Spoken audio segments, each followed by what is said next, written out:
ফারাক্কার অর্জুনপুর থেকে আগ্নেয়াস্ত্র কার্তুজ সহ গ্রেপ্তার 3 যুবক। গোপন সূত্রে খবর পেয়ে জঙ্গিপুর পুলিশ জেলার অন্তর্গত ফারাক্কা থানার অর্জুনপুর এলাকায় হানা দিয়ে একটি 7mm পিস্তল এবং একটি কার্তুজ সহ 3 যুবককে গ্রেপ্তার করল ফারাক্কা থানার পুলিশ।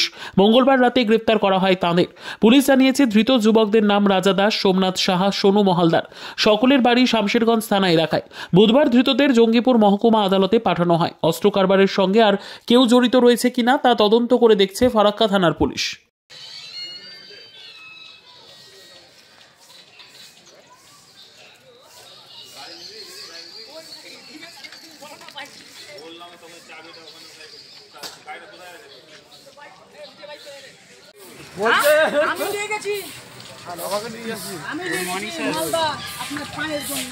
দলিল লেখক ল ক্লার্ক মহরুল।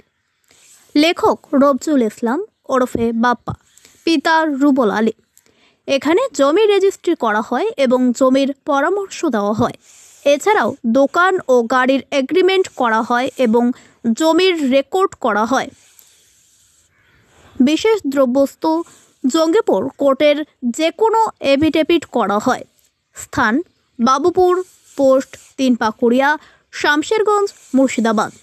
মোবাইল নম্বর 9126089804 অথবা 8250689903।